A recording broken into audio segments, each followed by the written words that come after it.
ठीक है।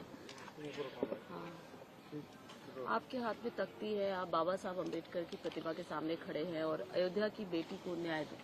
मैं काफी देर से यहाँ बैठा हूँ। उसका कारण ये है कि अयोध्या, जहाँ उत्तर प्रदेश में कहा जाता है कि राम राज है, वहाँ इतनी बड़ी घटना हुई है कि एक बेटी जिसके साथ निर्भया से भी बुरा, मैं आज याद करता हूँ दिल्ली में जब निर्भया के साथ ये हुआ था, तब भी हम निःशब्द थे और आज भी हम निःशब्द हैं। उसकी टांग तोड़ दी गई, उसकी आंख फोड़ दी गई, उसको 3 दिन तक वो गायब रही, पुलिस तमाशा देखती रही, क्योंकि किसी नेता की, किसी अभिनेता की, किसी मंत्री की, किसी पूंजीपति की, किसी उद्योगपति की बेटी नहीं थी, गरीब की बेटी थी। इस वजह से जो चुप्पी है, उस चुप्पी पे सरकार को जवाब देना चाहिए।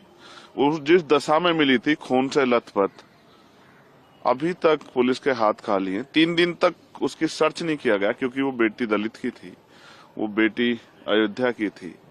तो मैं सरकार से पूछने का काम कर रहा हूँ। और इवन प्रधानमंत्री जी, मेरे याद है, वो कहते थे कि दलितों को मत मारो, मुझे मार लो। बेटी तो बेटी होती है।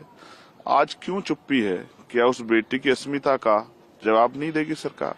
मैं यहाँ इसलिए हूँ क्योंकि बाबा साहब अम्बेडकर ने कहा था कि मैं किसी भी देश की तरक्की उस देश में रहने वाली महिलाओं की तरक्की से मापता हूँ। आज मैं सह नहीं पा रहा हूँ क्योंकि चारों तरफ सन्नाटा है। क्यों है?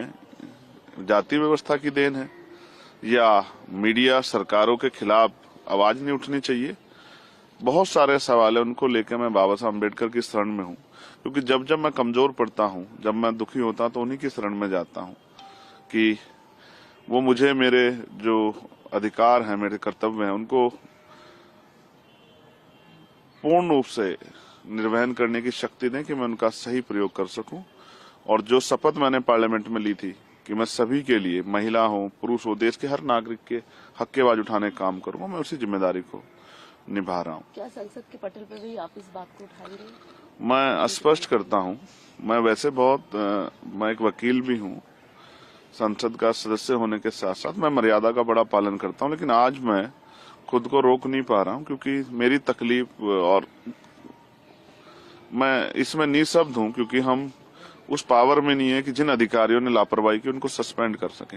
लेकिन बेटी की रक्षा के लिए, उसको न्याय दिलाने के लिए, उसकी माँ के आंसू पूछने के लिए, उसके परिवार को विश्वास दिलाने के लिए, और सिर्फ उसके नहीं, पूरे प्रदेश की बेटियों को, देश की बेटियों को विश्वास दिलाने के लिए कोई है जो जब बेटियों के अपमान पर चुप रहेगा। मैं अपनी ड्यूटी कर रहा हूँ। पार्लियामेंट में भी मैंने अर्जेंट मोशन भी दिया है